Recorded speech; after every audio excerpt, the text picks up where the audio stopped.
midnight, and yeah, because I had to wait for the football game, and they're like 30 minutes of post-game coverage. I get that it was a championship, but come on.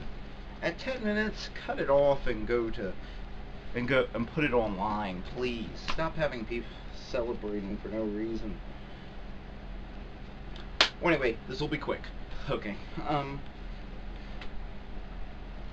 For better or for worse, this was The X Files. That's my impression of this first night. They had a lot of stuff to get out of the way, and I think they did it well. I mean, I think most films would have struggled with trying to fill in the holes that this had to, and they did a good job of getting into 45 minutes, getting the new conspiracy up and running, which I don't entirely buy into yet. They are gonna, if this is the storyline, they are gonna have to do a lot, and I mean a lot of very good explaining, have a very good adventure planned out for me to buy into this, because spoiler warning. There will be spoilers here, so if you haven't seen it, don't watch this. I'll say for the fans, I give night 1 7.5 out of 10. There were some weak moments. I don't think they should have stunt cast Joel McHale.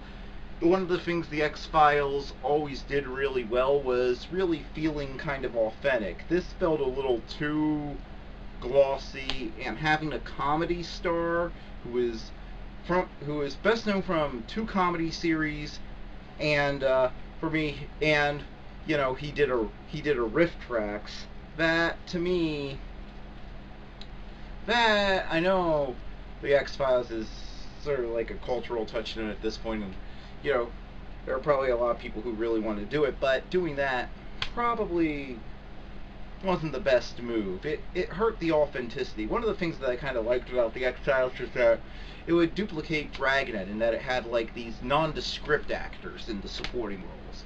And some of them would go on to be iconic just because you weren't used to seeing nondescript people on television. You're still not.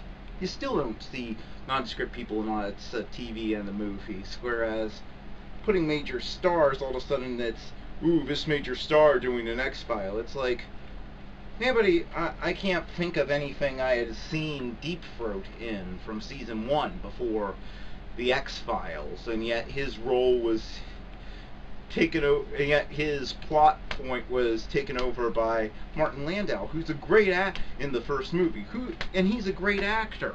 But I kind of felt like, oh, I'm getting to see Martin Landau in the X-Files, rather than, Mulder's uncovering something from this mysterious guy. It takes away from the mystery when you have that. It's like the same problem they ran into when they wanted big name actors playing Superman in the first movie, and wisely they got the studio to let him go for unknown. But other than that, and it looking a little too glossy, and my not being sure about this new conspiracy arc, the characters felt right. And despite my reservations about the conspiracy, the story felt right. It felt conspiratorial in all the right ways. They did a decent job. They did a decent job of just using this to, because like any series that talks about like any science fiction story that talks about the near future, that either takes place in the near future or takes place in the present and has its characters being affected by the near future, the X-Files, of course, made some predictions that over time didn't come true. So if you ever go back to that, you have to figure out a way to explain it. They had to write a whole series of novels for Star Trek explaining how Khan Noomian Singh existed and got exiled in 1996, which seemed like a safe bet when you were looking at the rapid progress they were making in the 1960s for space travel. If we had kept up that level of funding and drive with NASA, it seemed like a safe bet. Well, the same thing happened here. They predicted an alien invasion in 2012. They had to explain an alien invasion not happening in 2012. They did a pretty good job. They did a pretty good job of that and making it all mysterious. And there are several scenes that were just sort of kind of disturbing. Like there's one near the beginning, and we heard Deep Throat talk about this, but somehow hearing somebody talk about it and actually seeing it on screen, there's like a flashback scene, and actually seeing this on screen so cold-bloodedly, and hearing this woman talk, and we're not sure who's doing what, why, when, and where. It's just perfect in that regard. And David Duchovny and Gillian Anderson and Mitch Piglia, I'm sorry, I don't know his name. He's been in 2 of my favorite science fiction shows, this and Stargate Atlantis, which everyone should check out.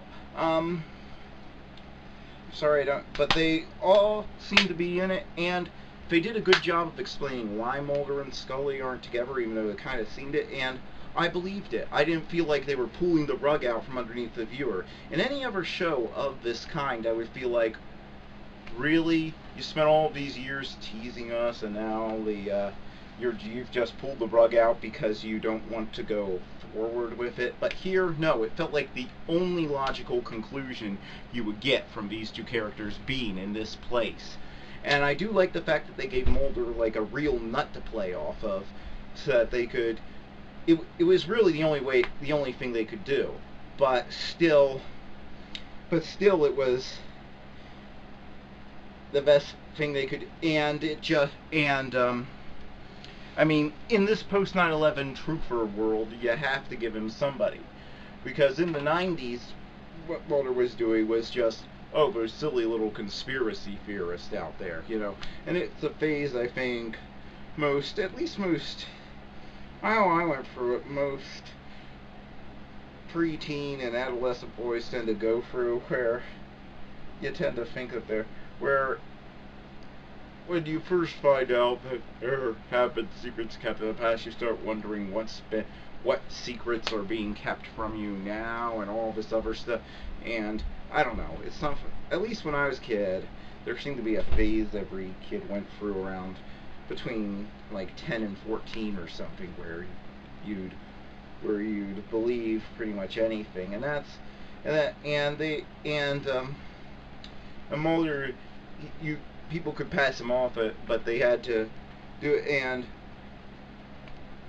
people could pass him off back then as just being an outgrowth of that, whereas now it seems a little more dangerous.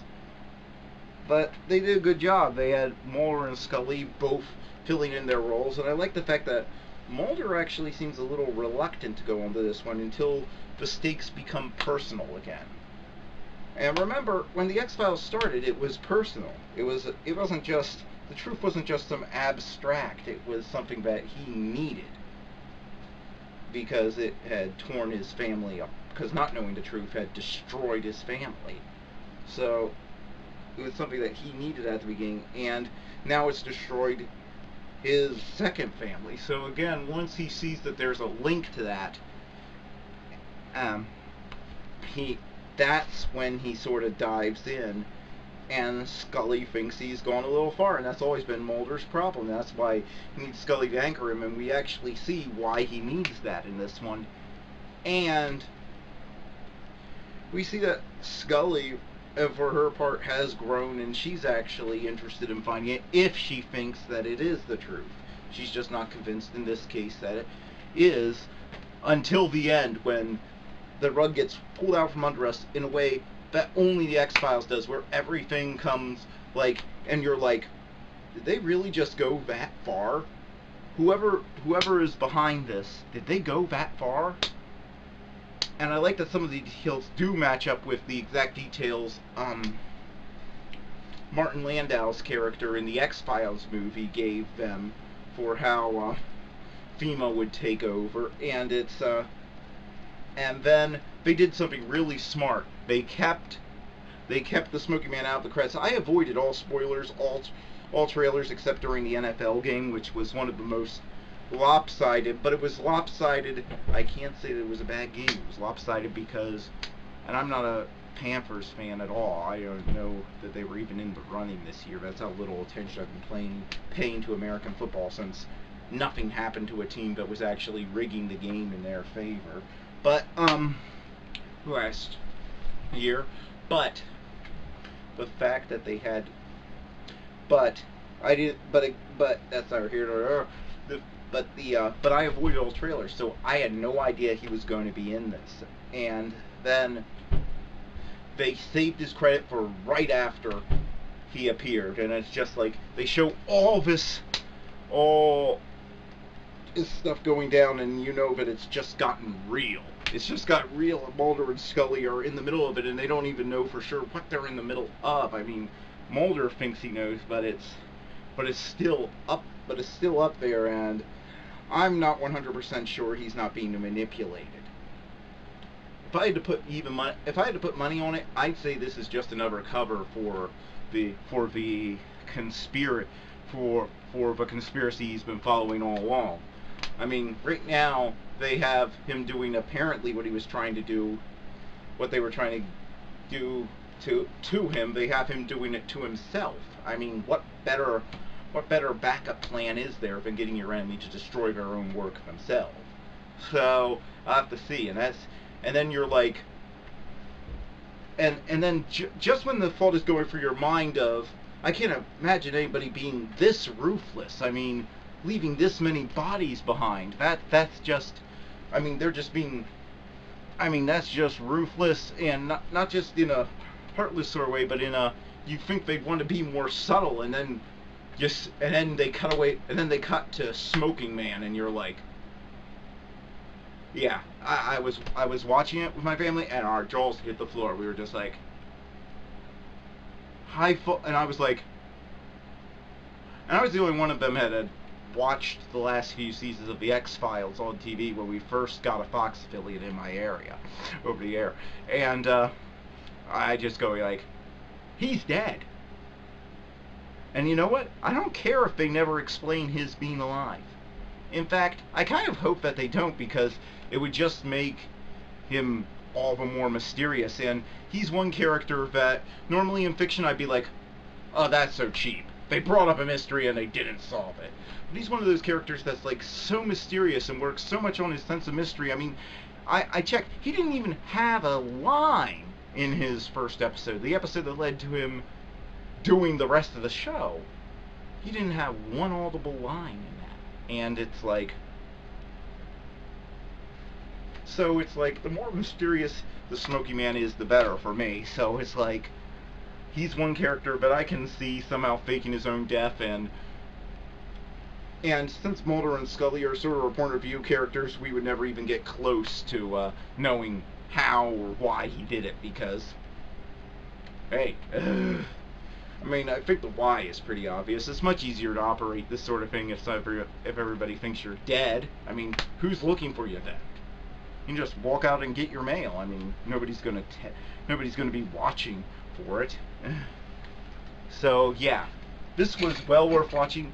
Night 1, 7.5 out of 10. The only things that strike against it are the Joe McHale casting, which, nothing against Joe McHale, it's just it felt like stunt casting, and that felt very out of spirit of the X-Files. And the way that everything was shot looked a little too polished for the X-Files. But other than that, and I'm not sure if the Moon Conspiracy is going this route. I'm not sure I'm gonna like it, because it's sort of trying to because I think it's trying to retroactively undo some of the events of the series, and I just don't. But then again, we'll have to see, because this was the most enjoyable hour of television I've seen in a long time. So yeah, yeah. So enjoy. I'll let you know I'll post reviews of the other nights as they happen. I may not get them out that day. I may review several of them in one video, but because it depends on when I can get to the library to upload these. But yeah, well worth seeing. Good job. You undid the stink. I mean, I couldn't get through your last movie, Chris Carter, but you did it here. You undid the stink, and the X-Files is back.